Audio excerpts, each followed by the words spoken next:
All right, pre-show shenanigans, the most influential, important topic in all of sports media over the past weekend, Everett. Baby Gronk, okay? Baby Gronk, I've heard rumblings, I've heard tumblings, I've heard a little bit about Baby Gronk over the past, 4, 5, 6 months. I think the first time I've personally ever heard of Baby Gronk was from Pat McAfee sometime during the NFL season last year. But let's just say that right now, Baby Gronk, his online presence has reached unprecedented levels. We've never seen this much Baby Gronk on Twitter ever. It's honestly disgusting. It's truly absurd. Not okay. Maybe not Let's absurd, but also put it this way. It's not like very wow, it's eye not opening. it's not Baby Gronk No, themselves. no, it's It not is Baby Gronk Baby himself. Gronk's dad. It's Baby Gronk's dad. Okay, it's Baby Gronk's dad, who we can quickly refer to him as BGD for the rest of this episode. Like he's trying so hard to be a member of the Ball family right now. Okay, we could start there. Okay. And it's not going well. We could start there. I see a lot of people are trying to compare him to LeVar. To LeVar, yeah. I want to start off with this. That isn't the case. Okay. At least LeVar, he was kind of annoying at the start, but like he figured it out. Well, this is my one thing about LeVar Ball. I don't have specific memories of him like reaching out and saying like put me on your like retweet a post of Lonzo and LaMelo. Like I don't ever remember him actively doing that. I remember, I'm not sure when this was in terms of Lonzo's career. I think Lonzo was in the NBA at this time, but I remember one time First Take had LeVar Ball on, and I can guarantee you that it was First Take who reached out to LeVar and said, please come on. It was not 100%. LeVar Ball who was like demanding his way onto First Take. LeVar kind of worked himself up into a position where, oh my God, like he was so notable right now. Sorry. Oh no, we are. Yeah. Pause real quick. We're twinning right now, but go on. LeVar was so notable that like people would actually reach out to them, and he had already kind of established himself as like a figure, like with his kids too. But I don't even know who Baby was well in its prime. Yeah, I don't know who Baby Gronk's dad is, but like this is desperate. Yeah, no. These look way more desperate than LeVar, but like this is another difference. Okay, people are kind of forgetting how great and amazing Lonzo and LaMelo were in high school. They were so unbelievably good at basketball. Like I still remember when I was, I believe, an 8th grader. It was the Chino Hills team. They had all the Ball brothers. Lonzo was a senior. LaMelo was the freshman. That was the year before LaMelo hit the half-court shot pointed at the halfway line. You remember that clip. Yeah, I remember that. So all that stuff, that was right in that time. And I remember that team, they went up against Modern Day and they lost to Bol. And I remember it being one of the craziest things ever because I expected Chino Hills with the Ball brothers to just easily dominate. And then I was introduced to Bol. You know what I'm realizing actually thinking about all this? I blame Livy Dunn for the reason why Baby Gronk's dad has been let's start now. Also to clarify, it has now come out that he's been doing this kind of stuff for like years. Let's say but the earliest it has never been this bad. There was a DM of him DMing Tommy Smokes from Barstool. Okay, what an influential sports media figure. It's 2019 and Baby Gronk's dad is DMing Tommy Smokes. Can you get this on Barstool? It was like a copy of something from Overtime on there, but very hilarious. It's so funny, the desperate attempts. Last thing I just want to say about the LeVar Ball comp. Baby Gronk is a 12-year-old kid playing peewee football. We have no idea how he's going to turn out in high school and if he can actually be a college prospect. I'm watching it end up being like 5'7". Oh, it'd be terrifying. But at least LeVar waited for Lonzo to like be actually play UCLA, about to be a top 3 pick in the NBA draft. Like at least he waited till that. So when we're looking at from that route, in terms of the mentality of wanting to get your kids' names out there and stuff, yes, it's comparable to LeVar Ball. But LeVar Ball, I think LeVar Ball should be praised. I think he should be praised for what he did. And the other thing about LeVar Ball that I respect is that the second Lonzo like kind of left the Lakers or while he was on his way out, LeVar took all media attention off Alonzo and just put it on himself. He was like, Lonzo, I don't want people talking shit about you anymore. I'm going to make a bit of a fool out of myself, have all the attention on me. I don't want you having any pressure. So from that angle, I respect LeVar Ball because, I mean, Lonzo was going through, I mean, shit. I don't even know if Lonzo is ever going to play in the NBA again. Like, that's crazy to think about. Yeah, his knee is not, it's not in good condition. We'll see what something about Chicago and knees just don't work well. Yeah. Not sure.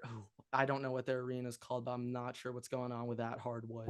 It's essentially, they probably hired the same dude who did the field for the Commanders, and they're like, Sod father, just same need guy. that. Sod gate. Need that. But back to Livy Dunn. We've all seen the video of Baby Gronk rizzing up Livy. We've seen the cringy ass edit that one dude posted online about it.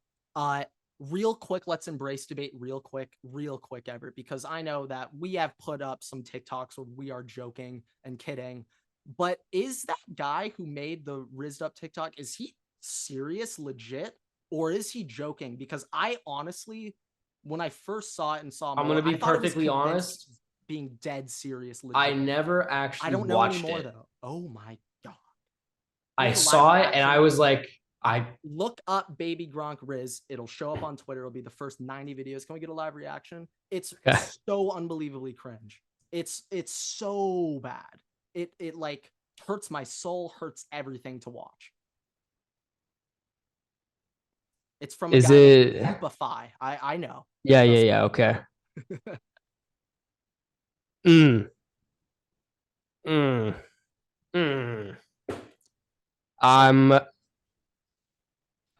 So did you saw the part where he said Livy even hugged Baby Gronk? But my favorite of all of it is, will Baby Gronk lead LSU to a national championship? All right. Okay.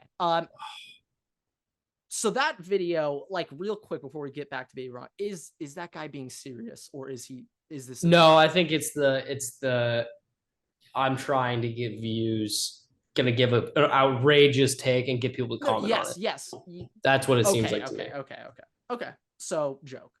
I think I'm more teetering towards the joke side now, but I don't know. Like this one's up in the air. There's a lot of things that we can look into and take a deep dive into when it comes to if that guy's being serious or not. But the sad part about that video is that when that thing blew up, went viral, Baby Gronk's dad, instead of realizing that the internet's making fun of Baby Gronk, he embraced it. An opportunity to like market his kid more. So immediately when that video was going viral, Baby Gronk's dad DM'd Will Compton, former NFL legend, Hall of Fame talent, DM'd him essentially saying, repost my kid. I guarantee this will do numbers and we will flood the comments.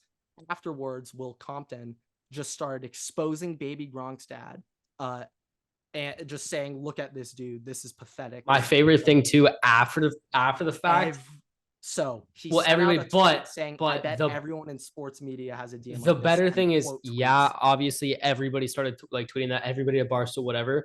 My favorite thing is Taylor Lewan, after all of it, sent a picture of his DM and it is Baby Gronk's dad or Baby Gronk's account. It's like, hey, we would still love to do a solo episode. Will does not need to be there. Yeah, quote, we don't need Will. We don't need Will. Like it's like he's like thinking it's up to him, like that he's like the guest that Taylor should be like having him on. And Taylor's just like, dude, what?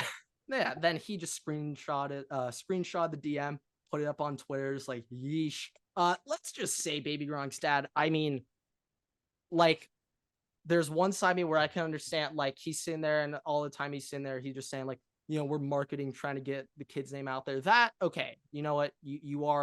I mean, you're marketing to a bit of annoying level. You know, it's a little bit annoying, the people you're trying to reach out to and connect with. But, you know, in theory, he is marketing. I guess you can't, he technically is correct about that.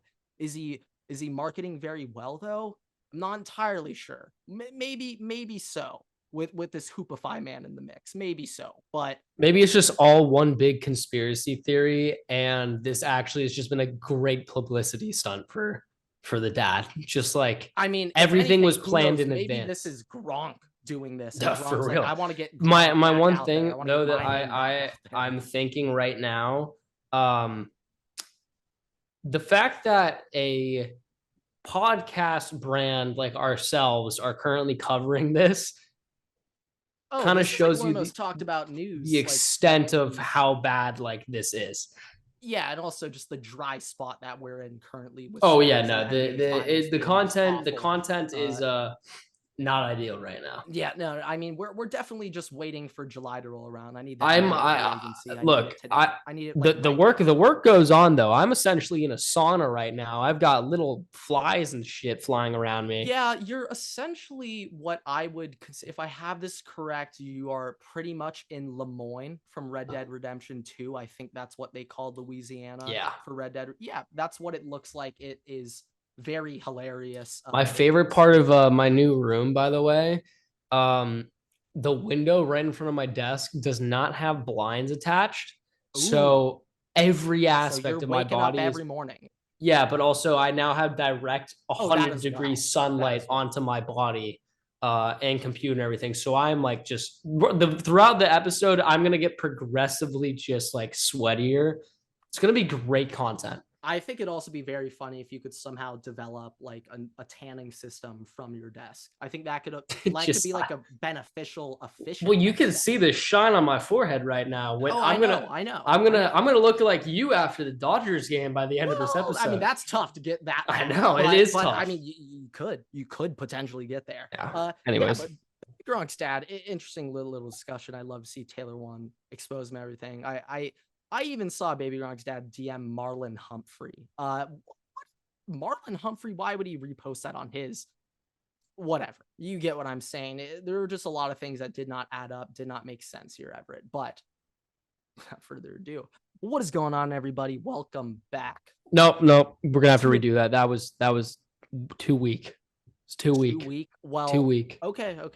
I am currently doing this right below my dad who's working at home today. It's all right though. I want the neighborhood to hear us right now.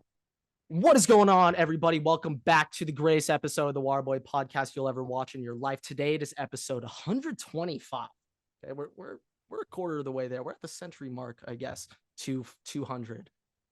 Is that what the no, that's not that's it. We not are how a that quarter of the works. way there to 200, and I believe that area codes begin at 201. I think that is when we'll be going over our pre-show shenanigan area code reviews, going over fun facts about all the area codes. I informed you about this probably 8 months ago. Yeah. I think it's like 175 is the start or something like that. We could double check. Maybe those are international. Maybe those are international area codes. But congratulations to the Denver Nuggets. They have won the NBA Finals. Nikola Jokic is your NBA Finals MVP. Congrats to Joker. He just picked up the most prestigious award you can get in all of American sports, NBA Finals MVP. But yeah, we're recording this early. Game 5 tips off in 2.5 hours. We're not quite there yet. But it doesn't matter anyway that we're recording early. It really doesn't matter. The series is over. It's done. I'm just gonna say right now, it's gonna end 4-2. The Heat are gonna win tonight, and you're just gonna look stupid. They lose in Miami. Yeah.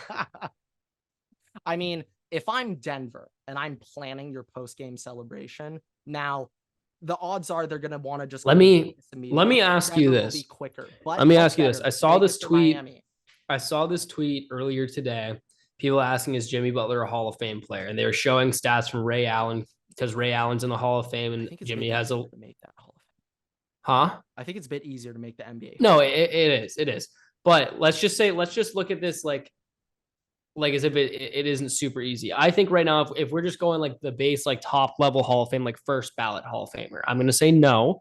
But my question is, if somehow Jimmy Butler comes and wins from a 3-1 deficit, yes, is he an immediate first ballot Hall of Famer? Well, the thing, I'm not exactly sure how the voting process works. In your opinion, like if we were gonna pretend that this is somehow the baseball voting, I'm not sure if he would get the first ballot nod. If you were a NBA Hall of Fame, give it to him. Okay. It depends. Even coming back from his 3-1 class too, I guess, of who's eligible to get in. But like if let's say this, like if he was up against like,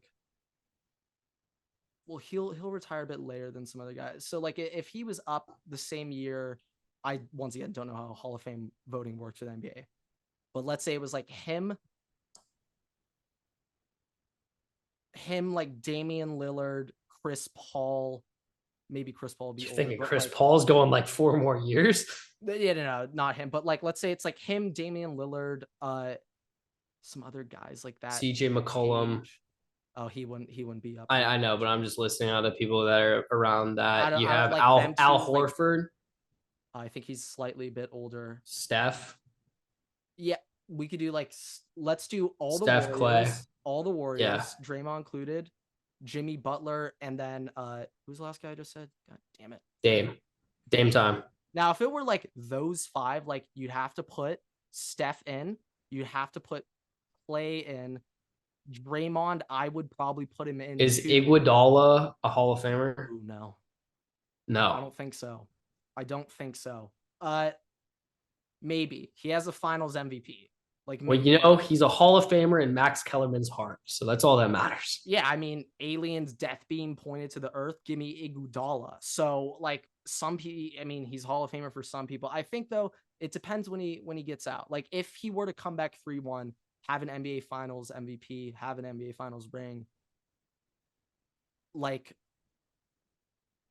I think he would be in the Hall of Fame. I don't know exactly the first ballot stuff. Like, he might, like, if it's him with the Warriors all coming out of retirement, they're all up for Hall of Fame, it's like it'll be tough to get the nod over those guys. But if it's like versus Dame and Jimmy does that, like, yeah, Jimmy over Dame. I think a lot of it depends on, like, Michael Jordan, he got put in the Hall of Fame 2009. I think he retired like 2002. Yeah. So there's a definitely of time before there's a several years in between the two of them. I think it's like 5-6 years, but obviously, I mean, Michael Jordan's getting in first ballot, so let's assume that it's 7 years between when like you can actually start, whatever it's called, like you can vote. I'm looking at some other people in here real quick, like outside of LeBron, who do you think's the biggest surefire gonna be Hall of Fame? Like Steph Curry. I guess that was a given. That was a stupid question. I put him over KD. That was a stupid question. No. I actually think it's fine, because I do think you can make an argument for KD, and I think, well, you can't really make one. You maybe can make one for Kawhi because he has 2 Finals MVPs on 2 different teams. So like maybe you could do one for that too.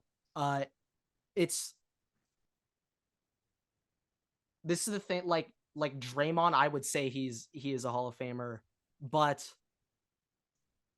I don't think he's first ballot. I don't think that'll actually be that hot of a topic. I think Draymond's firmly in. I think so. I don't think he's first ballot though, in my opinion. Yeah, I don't exactly know the ballot stuff works. No, I don't know either. To be completely honest, I feel like Hall of Fame voting doesn't make sense for legitimately any league in all of American sports. None of it makes sense. Damn, yeah. Well, Hardaway, look for 2022. All right. Well, actually, let me. Yeah, they probably could make it. They probably. How the hell did Tim Hardaway not get until 2022? Regardless, Hall of Fame. It's a big topic. There's a lot of things to debate, but Jimmy, as of today, no. Who's like another one of those kind of borderline guys? I'm trying to think. Like we have Jimmy Butler. Maybe you could say Lillard. Lillard. The only issue with Lillard is he just has never had no rings.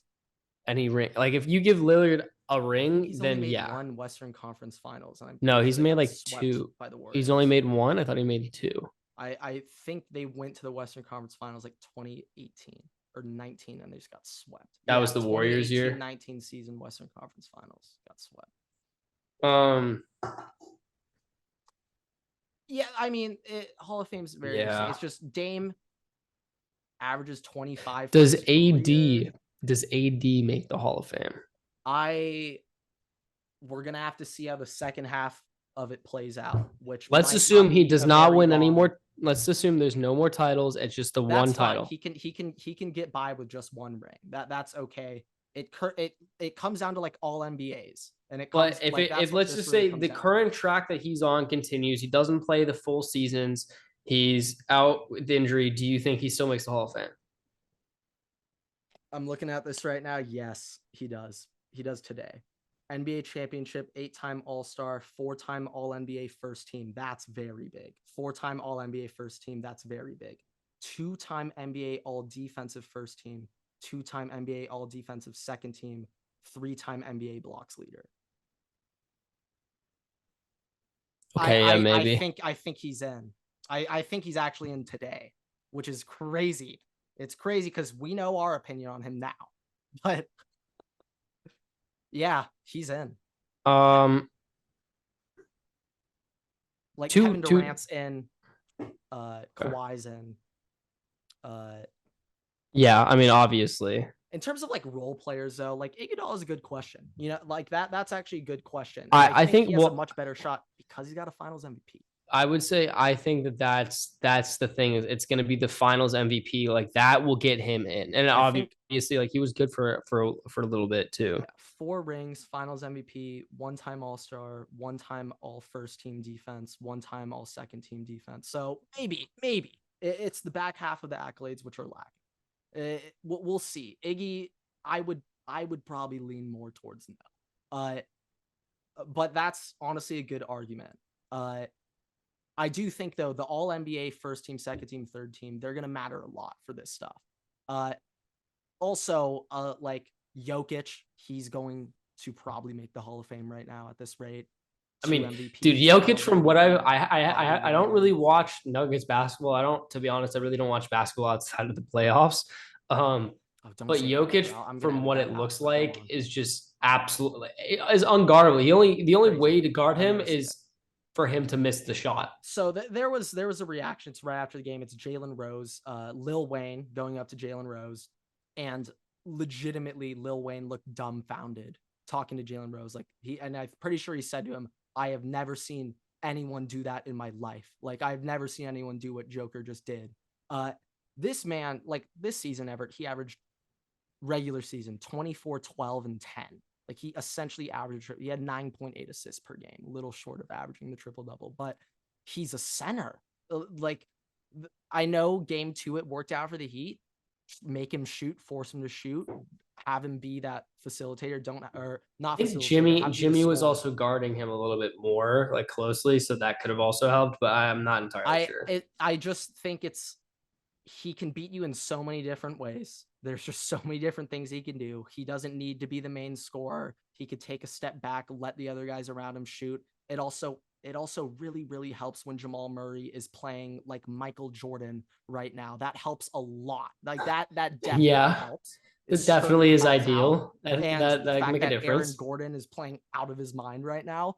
Those help. Like those definitely help him. People forget that Aaron Gordon was only known for at a time for dunking. Losing the dunk contest. That's like that was it.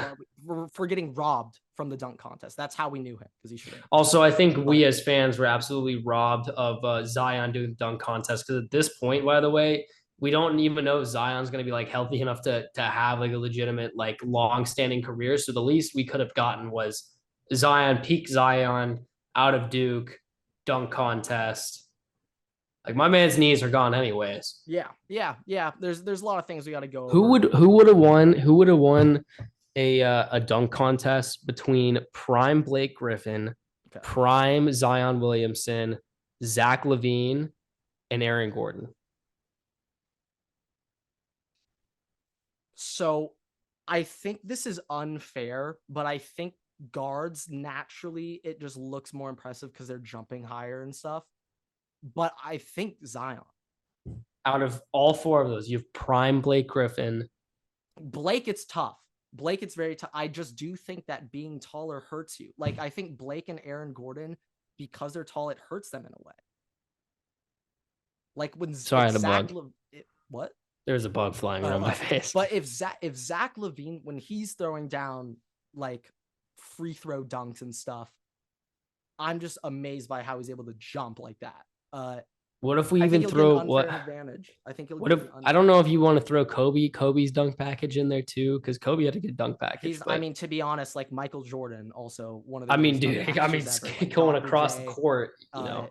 Vince Carter too. Like I feel there's like just so many phenomenal. LeBron's dunks are more so based on like the assist aspect of it. Like they look cool, but it's the bigger, like the cooler part of it's, you know, you've got like Dwayne Wade throwing the ball off the backboard for him. Yeah, like well, getting, that's just one of the that's you know, I that is the most iconic picture. of in all NBA time. history. Yeah. I was thinking the most iconic like video is Matt Barnes trying to fake out Kobe with the ball Going and like Kobe this, doesn't flinch. yeah. That's the most iconic video.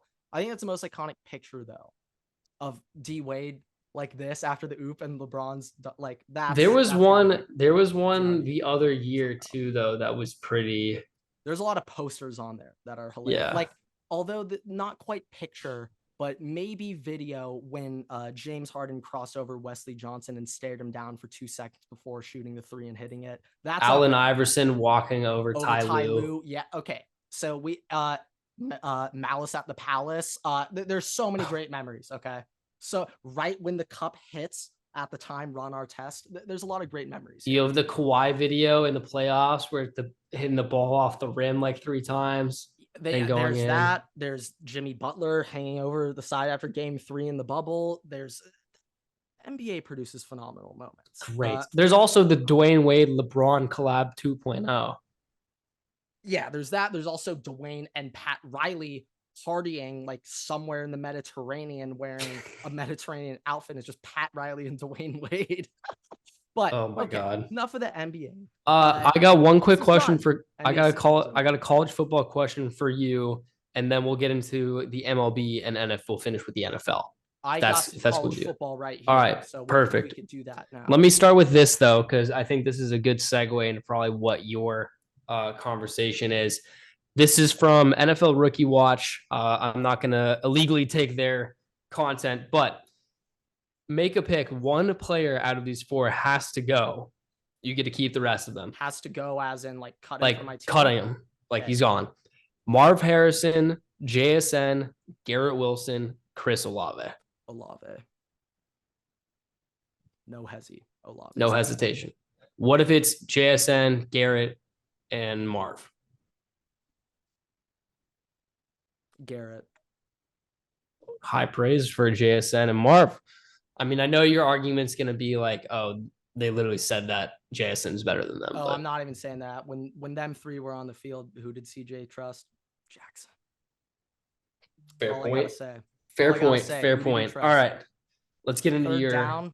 He's got to complete a 3rd and 8. Oh, we know who that ball's gone to. JSN. Let's get into your content. Well, yeah, a couple bit of Ohio State news, real quick. A very short Ohio State of the Union, Everett. Look at the time right now. The second it hits 4:32 for you, I'm done.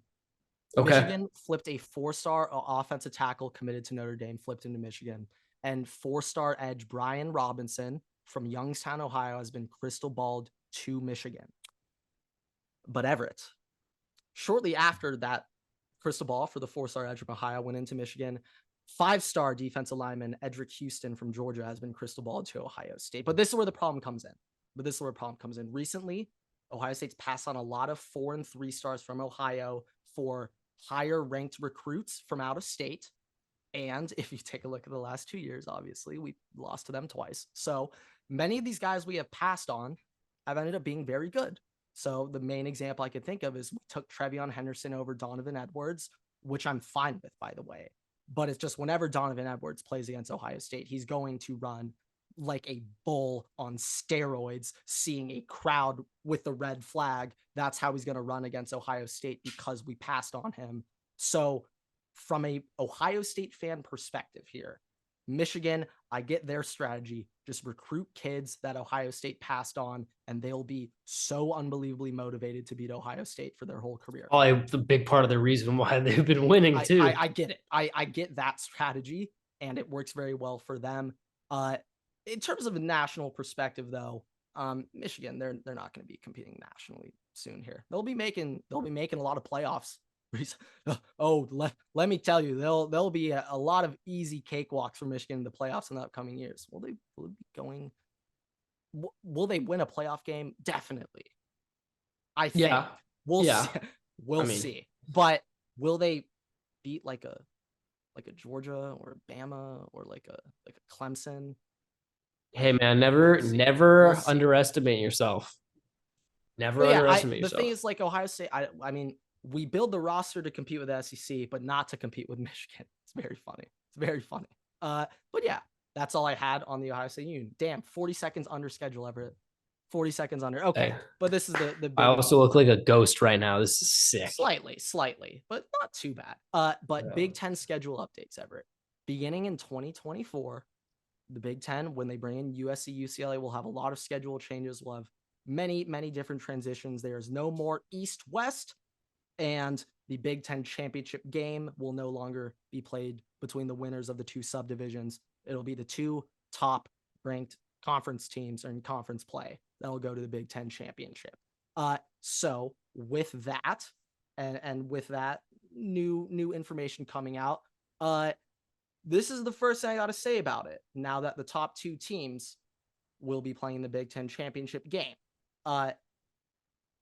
coming up here pretty soon, at least right now, immediate future, Ohio State and Michigan are going to end up playing twice in a season. They're going to end up playing twice in a season. And it could be the week after their regular season matchup in the Big Ten championship, or it could be with a 12-team playoff in the college football playoff itself. Hopefully Michigan can win some games so we can get that to happen, though. But we're going to match up with them twice in a season coming up pretty soon here.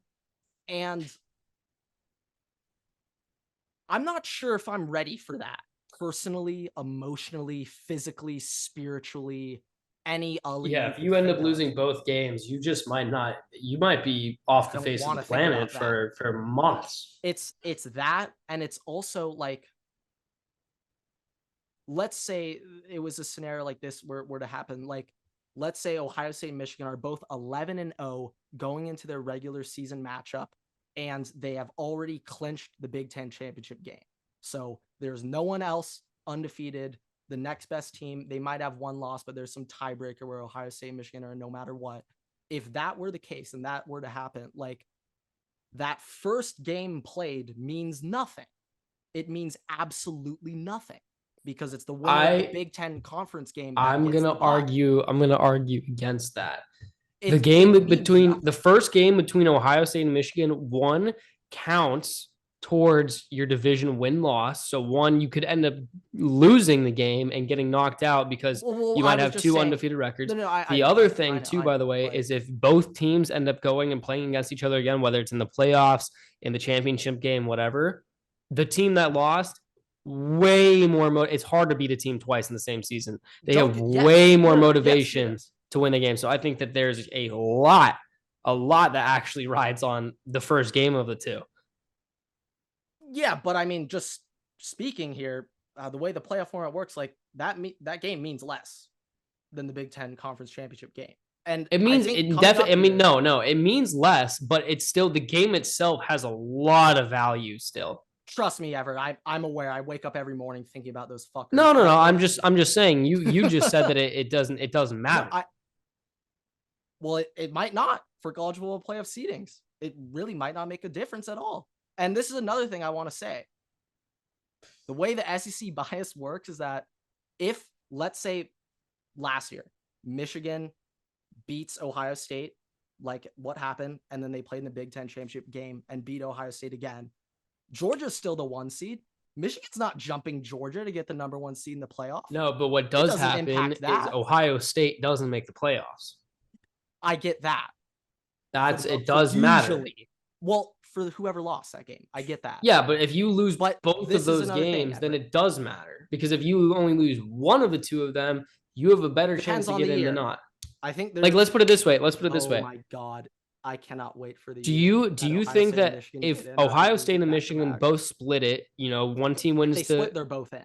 100%. Okay, but if one team loses both, are they in? I would put them out. So it does matter. Because if you don't, game is the one that matters, though. No, because that's basically a guarantee to get into the playoffs or whatever at that point. Let's assume that simulation, right? But the first game still matters.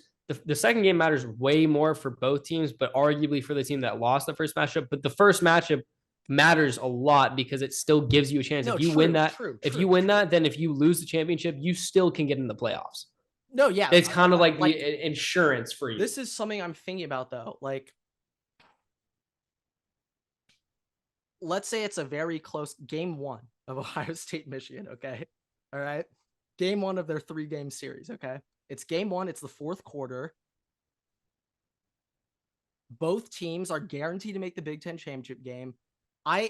I can see a scenario where maybe Ohio State or Michigan would try to hide up the playbook a little bit because they got a game in a week right out. Like, that's be a weird strategy. That is what as somebody who has experienced that kind of matchup, because that's what the American does. Literally had that with UCLA. No, that does happen, but it fully depends on what your record is, where you are in the state of the situation, and how close the game is. No, I know. I'm just looking at like last year. Look, what we did is obviously we lost the first game versus UCF.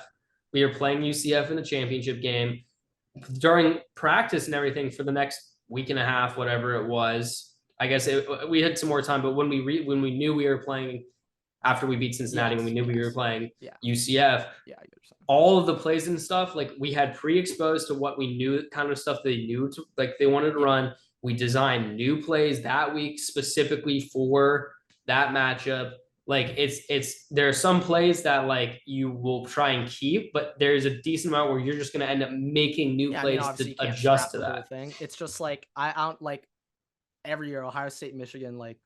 But it's that kind of thing. Amount of plays just for Michigan every year. No, there is, but then you're going to realize you're going to go and use those plays. You're going to burn them all because you're going to figure out which one of them's worked and which doesn't. Then you're going to develop a new set of plays based off of that. That's just kind of how it works.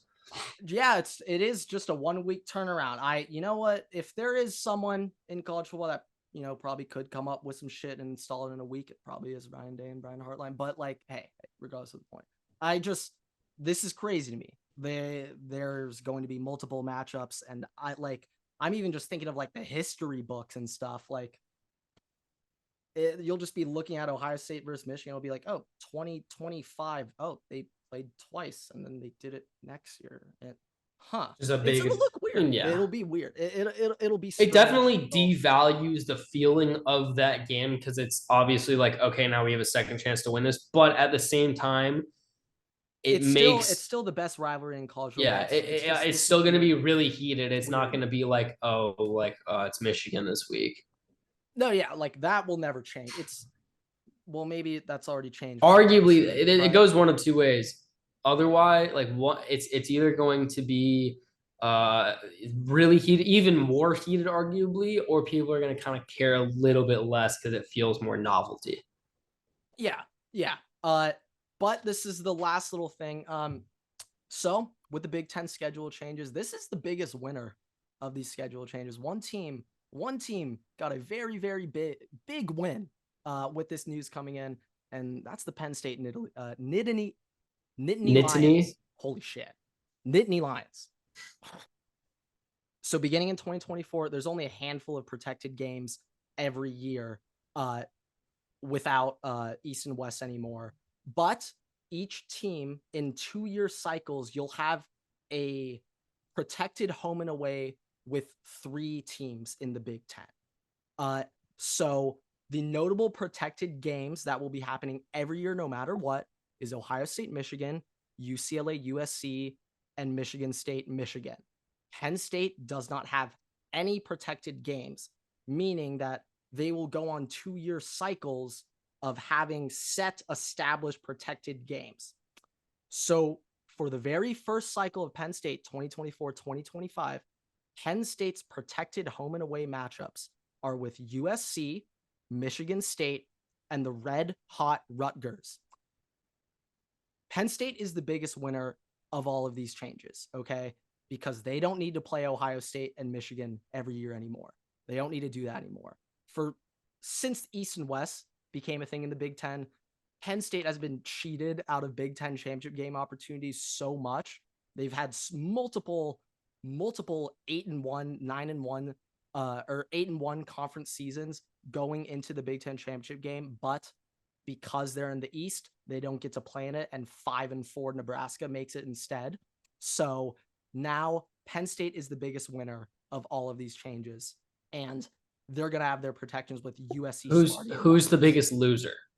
The biggest loser of all of these changes, I would say, is probably Wisconsin, because they cannot just cakewalk, waltz into the Big Ten Conference Championship game every year. I argue the biggest loser is probably UCLA or USC. I was gonna try to say one of them, but I'm thinking of like old teams in terms of how it. No, yeah, but overall, like probably UCLA, arguably. Probably, I would actually say it's USC. Now, hear me out. Hear me on this. UCLA last year, very, very solid run defense, very, very solid rushing offense. But keep in mind, they had DTR and Charbonnet, who are very good runners. So that'll change. But UCLA is way more built for a power running type of game than USC, in my opinion. I mean, I go to USC. But I think UCLA, they might be able to, at least in these early 1 or 2 transition years, I think they might be able to adapt a little bit better for the quote unquote trap games against like Iowa and Wisconsin and Illinois. Like those trap games, I think UCLA might be a little better equipped. Like, I don't know what USC is going to do when it's November and they have to go into Des Moines, Iowa and face up against that children's hospital. Good luck. Good luck. Good luck beating that shit. You know how hard it is to beat them in November in Des Moines? It's almost impossible. So good luck, USC. I don't know. And that's saying a lot, considering they literally don't. They're a one side of the ball team. They literally their offense literally could just not come to the game, and they'd still. Like, I'm not like that much more concerned about like the running offense. It's just the run defense. Like it could be a long November. It could defense be a very is long disgusting. November. It could be a bet. We might not. Okay, let's move on now. Do we want to do anything Dodger Day related? I just have a quick little Dodger thing on Bobby Miller, some updates. Okay. So ladies and gentlemen, we got him. We got him. Ladies and gentlemen, Bobby Miller is our guy. Bobby Miller is the man that we've been looking for. After back-to-back 6-inning shutout performances, Bobby's season ERA is now down to 0.78, and he has a 0.83 whip on the season through 23 innings. Should the Dodgers go after a big-name starter at the deadline if Miller continues playing this well? I still think we should, but Bobby has made Andrew Friedman's life a lot easier, and maybe we go after some position players, or we just focus on the relievers. I mean, I think the relievers need to focus on that either way. That needs to be fixed, but I think that it's really dependent. It is really dependent. If Shohei's on the block, obviously you're going to target him with whatever you need to do. But I think that it's difficult to just estimate where the rest of the pitchers are going to be when they come back. Walker, I'm assuming, is not pitching this year. Even if he does, I'm not sure if we. Because right now, let's lineup. You're going to have Julio. I honestly don't know if Dustin May is coming back. No. I'd say no. Let's say no. So Julio, Gonsolin, Kershaw, Bobby. Yeah, that's what it is as of today. And Pep, I guess if Pep comes back.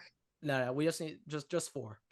But I'm not so sure. But you can move somebody to be a reliever though. Yeah. No, your 5-man just goes to the pen. But I'm not so sold on Gonsolin. I honestly think that that's the guy we want coming out of the pen.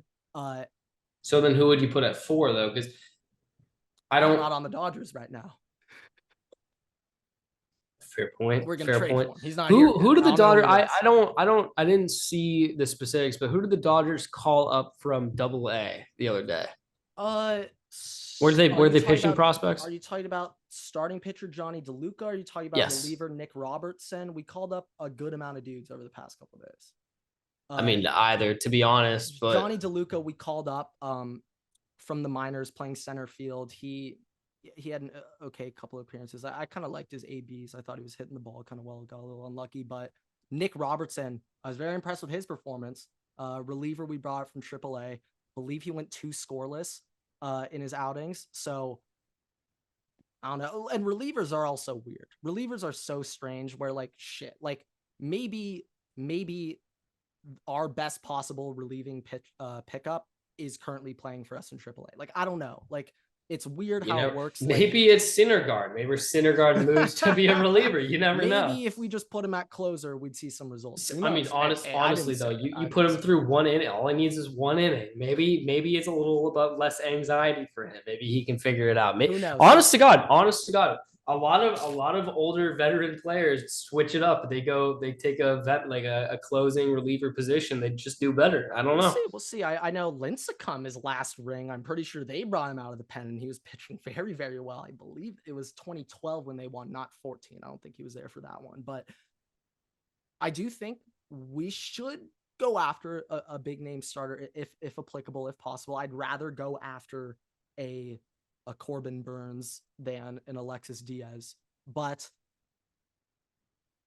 Bobby Miller has made this decision much more complicated in the best way possible for us because we might have maybe have found a solution there. We'll see. Remember when you said you were more excited for Gavin Stone than Bobby Miller? Yeah, because I heard all year Gavin Stone is more MLB ready today. Bobby Miller's the future, but as of today, as of 2023, Gavin Stone's the guy. Oh my God. Thank God I was wrong.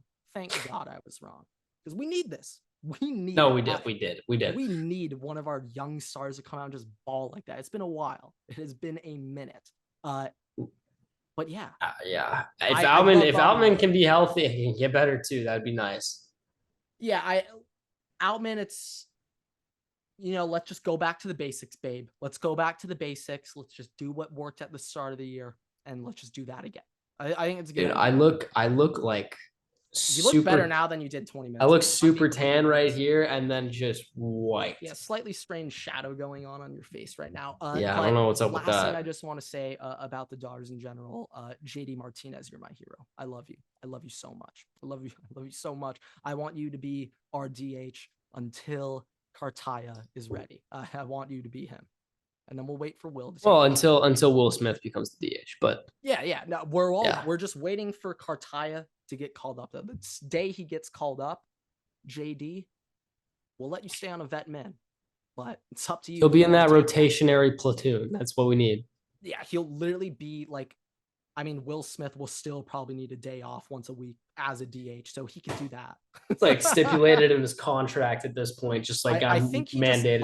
I think he just likes taking his Wednesdays off. Like I think he's like, hump day, yeah, you know what, guys, you guys got that shit. Austin, go out there and catch, bro. You got that. I don't know. He likes Wings Wednesday. What can I say? Buffalo Wild Wings. Maybe that's just his place. But yeah, okay. Let's move in and finish up with the NFL here. I got a couple things. First things first, the Browns have officially announced that they have a new dog logo. Yeah, actually looks pretty good. I actually think I remember. Didn't they actually have a fan vote for this? I believe so. I'm not entirely sure, but new Browns logo. On top of that, within the past hour, the Patriots have released James Robinson. Whoa. We got to spend some more time on the Browns logo here. I'm trying to look it up right now. I'm trying to find it. Please load. It's a bulldog. Please load for me. They basically took the helmet stripes and the color scheme and they put it on top of the bulldog silhouette. It actually looks pretty sick. I'm getting it to load if my internet can work. Okay, I see it now. Okay. I think what could be cool. Ohio for the ear in the top left. Am I looking at the right one? I think I'm looking at the wrong one. I don't think I'm looking at what the Cleveland Browns tweeted out. Oh, this is like their explanation of it. I see the actual one now. Okay. I think it'd be really cool if they took the whole helmet side of the helmet and they just made it the face of the dog. Yeah, that could be nice. What is on the side of their helmet? Is it just numbers? Nothing or numbers, depending on the helmet. Yeah, okay. I think it'd be very funny if they just put the Cleveland Browns helmet logo on the side of their helmet. That'd be kind of funny. just Inception, helmet inception. What could but also be cool though is that they do the kind of Steelers thing where you have one side of the helmet with the logo, the other side no logo. yeah, now that I just like that. Like I'm just a fan of that stuff. When it comes to like Or you know stuff, what? You put dog ears on the side. No, nothing. It's just kind of like the Vikings or the Eagles. Got the dog ears going back. yeah, like I feel like teams, you have your choice. If you're a brand like the Vikings or the Eagles, or I mean Chargers, we do it too with the Bolts. Like if your logo is, well, the Kind of Eagles works that isn't way. good. Like well, the Vikings one just looks sick. Like I'm gonna be completely honest here. Like that helmet's gorgeous. I Like those honestly think it's horns, the best. It's the they look best helmet so in the good. NFL. I do think like there are some other like more iconic helmets or whatnot, but like that, I love it. I absolutely love the Vikings helmet. But I do think, Cleveland, that could be funny. It'd also be funny if, they just had like, the OG script Giants, just Browns. Like, That would be kind of cool though. I think it might look good on like a throwback. I don't know. I don't know. That would be I'm kind of not cool. that like when it comes to the legitimate helmets themselves, that's not my focus is on the face mask and like the literal helmet itself. Yeah, you're a big Sean Taylor taped up face mask kind of guy. Yes, sir. But yeah, Cleveland Browns. Like I said, in other news though, Patriots waived James Robinson after signing him to a 2-year deal in free agency. Man. Yeah, me and JR, we go way back. JR 27, we go way back. Picked him up in fantasy his breakout year in 2020, I believe. James Robinson, man, it's a shame that he got ran to the dirt. We've seen it time in, time again. It's one of the truly most horrible things that's plagued the NFL. Yeah, you didn't draft him in the 5th round, did you? No, picked him up. Okay. Definitely didn't draft him. Did you pick him up week 5? No, I actually think I picked him up week 2. Okay. I just want to make sure. I remember him being a borderline RB1. Like I think he finished that year as RB10, and that was my RB2. I just needed to make sure because anything with 5 is with you causes issues for the players' careers. No. I didn't curse James Robinson. Jacksonville did. It's it's a shame to see that happen. I was thinking, I was texting some of my Bolt boys, and we were thinking, maybe Chargers might take a look at him to pick him up. I wouldn't do that for his safety. Like I don't want his career to get any worse. So for his safety, let's not get him. I'm looking out for him. LA. In other news though, this is pretty significant Minnesota Vikings news. Danielle Hunter is officially holding out of mandatory mini camp. Obviously, it's pretty known now he's making $5.5 million this season. Last year of his contract, I'm pretty sure. So really, the stipulation now is he's either going to get a new contract, and for reference, Bradley Chubb gets paid $22 million a year. He gets 22 a year.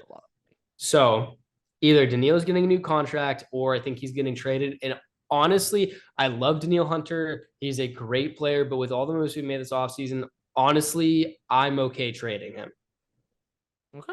Open up cap space. Because, like, look, we opened up a decent amount of cap space getting Dalvin Cook out of there, but we need to. I'm also just thinking for the future, if you have him locked up, Justin Jefferson locked up. But here's the issue is we need to lock up Justin Jefferson. He still has not been that yet. Hasn't been signed, hasn't been re-signed yet.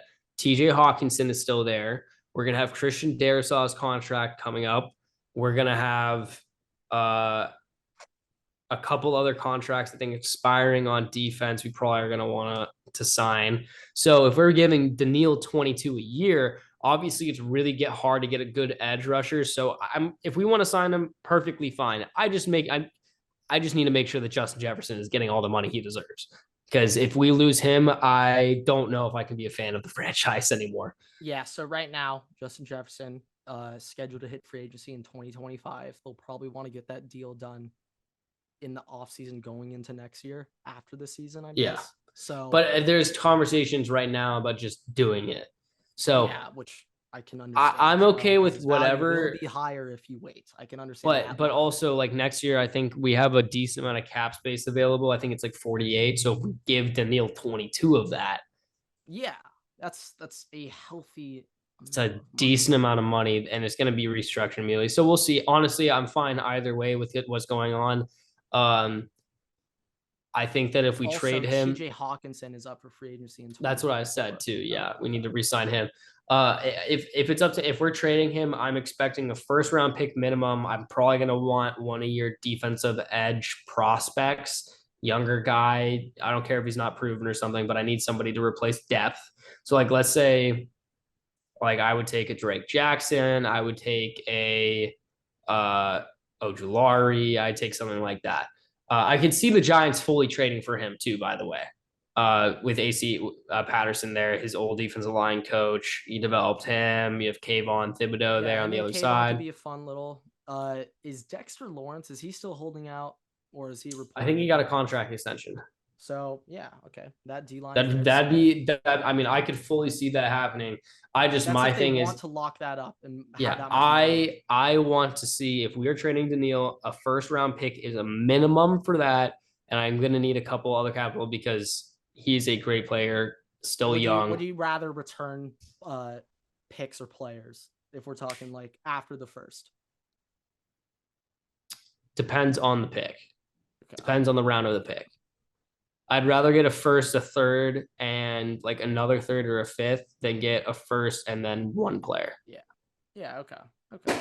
I feel like when it comes to like these more like trades for like big name players, I feel like usually it's just pick involved. I feel like for the most part, the biggest comp that I would show is the Bradley Chubb deal, and I also think that Daniil is worth more than Bradley Chubb. I mean, you know, my opinion on Bradley Chubb sucks. Yeah, but like, like. Yeah, there's so that's just kind of where I'm at. And if Bradley Chubb got this, being signed for this, I'm expecting Daniil to be worth about the same amount signage wise because he's a little bit older right now. But maybe you get a little more. Fourth for Chubb. I could see you might get a first and the third. You might get a first and the player, but like the first is a bare minimum for Daniil Hunter for somebody that is so good. You'll get a first for sure. We'll see what else you can negotiate. But I mean, ideally, he will get re-signed and extended, and it will all work out. But if there's a slight chance that you do not get the Justin Jefferson deal done because of re-signing Daniil, you can't do it. You can't do it. Dagger to the heart. Yeah, because also right now the money that we just freed up for Dalvin Cook, you have to think about it because either you're giving that to Daniil, you're gonna sign like an offensive lineman or something, or you can assign an offensive lineman, sign a backup pass rusher, and then trade Daniil for picks. And now you're replacing him, getting another player, and getting picks. So you're kind of triaging what you do. I could be wrong on this, but like I think, like I don't think Jadeveon Clowney is signed anywhere. No, he's not. And Yannick Ngakoue also is not. I mean, like Yannick Ngakoue, by the way, previously has been on the Vikings. Older player, still good player. I have a feeling he might like low-key be low-key young. And he's like 27, 28. 28. Okay. He's about the same age as Daniil. Okay, speaking about the Vikings, though, obviously everybody knows Dalvin Cook has been released officially, has not signed anywhere yet. Here are my top 10 landing spots for Dalvin Cook for at least this next year for a 1-year deal. Hopefully we'll see where he ends up. I don't know if he's in any rush, but this is kind of one of those lists where it's like very poignant, very timely, and like needs to be out quickly. Otherwise it might go away, but we'll go 10-1. You will let me know what you think. And also just a note, like these back half teams really don't matter that much. And in my opinion, like it's just kind of like filler space. I could see them happening, but like I don't really think that it's like that big. All right, here we go. Jaguars, Patriots, Cowboys, Bucks, Texans, Chiefs, Commanders, Cardinals, Bills, Dolphins. Cardinals, Bills, Dolphins. Yeah, Bills, Dolphins. That's what everyone's been. Well, I think that those are just breaking news. 4-star safety Jalen McClain has committed to Ohio State. Oh my God, we're getting safeties. We're getting DBs. We're getting DBs. Yeah, who said we can't recruit? Huh? You did. Yeah, But yeah, outside of the Dolphins and Bills, like it doesn't really seem like there are any teams that are like really surefire. Cardinals, I could see James Conner. I know has a decent contract, but I also think he kind of sucks. And having a 1-2 combo like If that would I be remember pretty good. this correctly, didn't you have James Conner on your fantasy team last year? Is that where this hate's coming from? I had him Is on that two where years this stems ago. from? I had him on 2 years Okay. ago. Okay. I think I connected some dots there, but okay. Yeah, I just I don't think that he's good. Commanders, obviously you have Bijan Robinson, not Bijan Robinson, Brian Robinson, and Talk I was about like, a wait a second, comeback kid right there. oh my god. But I think that I mean, like Dalvin Cook's are obviously a better running back than both of them. Chiefs, I don't really think much is to be said. 1-2 combo with. Wait a second, Everett. What do you think about Theo Ash's take that there are 42 running backs better than Dalvin Cook? He's not your guy anymore. So you can be brutally honest. But are there 42 running backs better than Dalvin Cook? What? No. But the stats.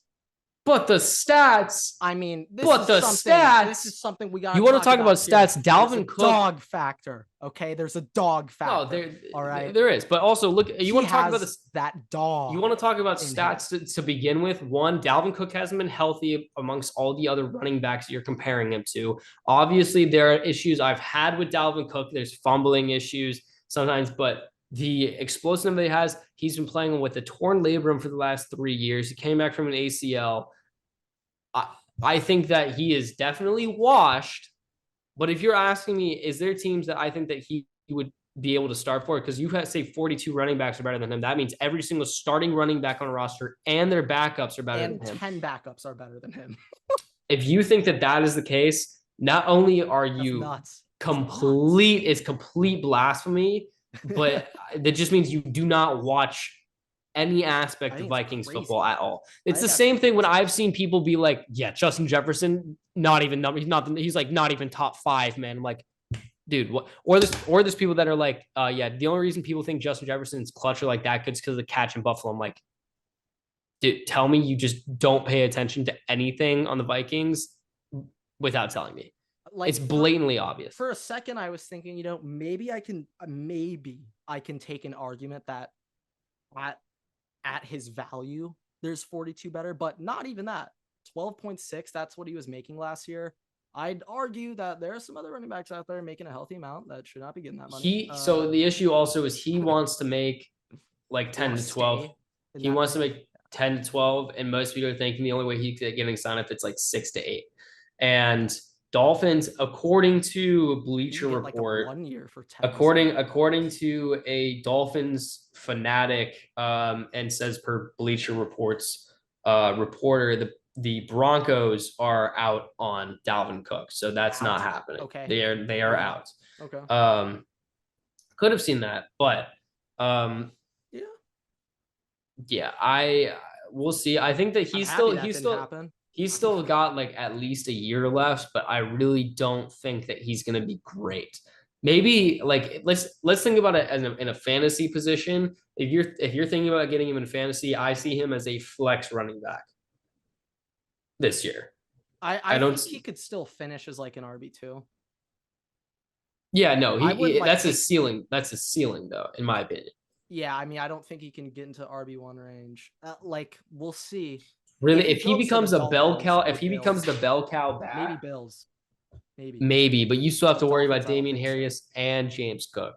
Yeah, it's a crowded room, but we would agree that he's better. I could see brother and Damian. Really, the only team where I can see him becoming like that RB1 is if he's on the Dolphins or if he's on the Commanders. That's it. Yeah, like Dolphins, I could see. Commanders, I could see. That's why a lot of people have been floating those around too. I'm thinking about like, yeah, that's I'm trying to think of like maybe the Eagles could get in on that mix. Yeah, but the issue is now you have DeAndre Swift and Rashad Penny on top of that they're paying. Yeah, no. I mean, I was just kind of spitballing there. Yeah, I feel like his options are strangely limited. And any team that has. And keep in mind, by the way, Leonard Fournette and Zeke are both still available, and Kareem Hunt too. So there's the Kareem Hunt one is the. I don't know how Kareem Hunt hasn't been signed yet. That That one is surprised me the most. That is there's got to be something going on behind the scenes. Like that is no, dude. Like seriously, that does not make sense based on like the season that he's been having. What did I mean? We know what Kareem Hunt did, but like, what did he do this time to not get signed? I I don't know, but it's bad enough where every team is just like I'm good. Okay, well while I look like I just read a rumor that the Commanders and the enemy are interested in Kareem Hunt. I mean, that makes sense. That would be enemy, obviously, coming from the Chiefs. I mean, I do think, though, like, let's say if Kareem Hunt is signed by the Commanders, does he become their immediate RB1? I don't know. I don't know. I think he'd take over. So Commanders, it's Brian Robinson's their power back. And Antonio Gibson. So he would take over third down 100% and passing downs. I could see a little bit of a slight split there still. Like, not like crazy split, but like Dalvin getting 60%. Yeah, I could. I mean, you mean Kareem Brian Robinson? Or yeah, Kareem Hunt. I mean, sorry, my bad. Kareem 60, yeah. Brian 40. I could see that. Yeah, we'll see. The issue is Antonio Gibson also is a passing like. Yeah, that's like another thing where it's like they might not feel the need to even do that. Who knows though? Who knows? I don't know. Okay. Last thing. Do you have anything else for the NFL? No. Mm-mm. Okay. Last thing that I have while I look the Chargers, so I cut that. Last thing I have while I look like a ghost. Top 10 breakout players for the 2023 season. This is not fantasy. This is pure football. Just talking ball. Just talking ball, talking real life. We're talking about players that will matter outside of the fantasy sphere, i.e., defensive players for the most part. Essentially just like a defensive focus list, but yeah, for the most part. But here we go. We want to go 10-1. Yeah. 10-1. Yeah. Count the people down. Make them wait.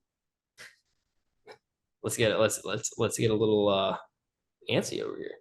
All right. 10-1. Here we go. Noah Brown, Desmond Ridder, Udafe Owe, Jeff Okudah, Baron Browning, Michael Davis, Jalen Petre, James Cook, Trayvon Walker, and Jared Jeudy. Now, did I influence Everett in this list by throwing in like 4 Ohio State players? Maybe, but they're all very good, and they all count as breakouts. The bottom half of the list cluttered with Ohio State. The only other thing, just in case you want to switch it up, I'm just going to also give you a second version because I like this player. All right. Okay. Joseph Asai, Desmond Ridder, Udafe Owe, Jeff Okudah, Baron Browning, Michael Davis, Jalen Petre, James Cook, Trayvon Walker, and Jerry Jeudy. Yeah. I think Joseph Asai is going to do very well this year. Obviously, a terrible end to the season last year, but I think that's just motivation.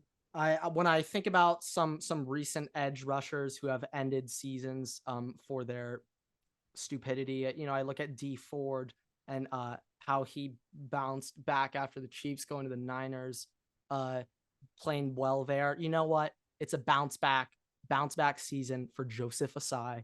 I believe. On that list though, of those guys, the one guy I really want to key on is Baron Browning. I think Baron Browning has the potential to become one of the next elite edge rushers in the NFL. So Baron Browning is on the Broncos. Okay. See, starting last year. Yeah. Okay. And it hurt me when I saw it, but it was, I believe, one of his first starts of the year. Or one of the first games where they started giving him meaningful PT and having him play like 70% snaps, and he just sacked Justin Herbert, and it was like the most pretty pass rush I've ever seen in my life. And I was like, wow, maybe Ohio State should have considered throwing him at Ed. Imagine him opposite of Chase Young. My God, I don't want to think about it, but that's what could have happened. It didn't, but that's what could have happened. Instead, we played him at will. But hey, it's neither here nor there. I think Baron Browning's dominant though. And I think he has a chance to flourish in that defense. I could see it. They obviously, I believe their other edge rusher might be other Ohio State player. Is he not? I thought he was a middle line. I thought he played inside. Jonathan Cooper? No, Baron Browning. No. He was an outside linebacker for Ohio State, 4-3 outside linebacker, not a edge rusher linebacker. But Oh, like okay. we had him playing outside, and he was so athletic. I was like, we're not using this guy right. Like something is off here. Like he's not a 4-3 outside linebacker. He is an edge rusher though. Broncos found that one out. But yeah, I also think he was the second most athletic linebacker in the history of the NFL Combine when he did his measurements. That's saying a lot. They like took his weight, 40 time bench press, everything, and they somehow average them all out. He was the second most athletic. Well, that is how it works in the combine. Yes. That is how the math. Relative athlete score. RAS. Yes. Is that it? Yeah. Yes. He was second all time for that for linebacker. But with that, thank you guys so much for watching, listening. Rate us 5 stars. You can find us on Spotify, TikTok, YouTube, Twitter, and on Instagram at Waterboy Pod. Make sure to follow me and Grant on our Twitter profiles at Everett Takes and at Waterboy Grant. Yep. Make sure to download the episode. Make sure to comment, to like, to subscribe, and follow us on TikTok for all of our little short form clips. We put one up every single day. And with that, we'll see you guys in the next episode. Waterboy's out. I mean, I still can't believe Baby Gronk rizzed up Livy like that, man. My God.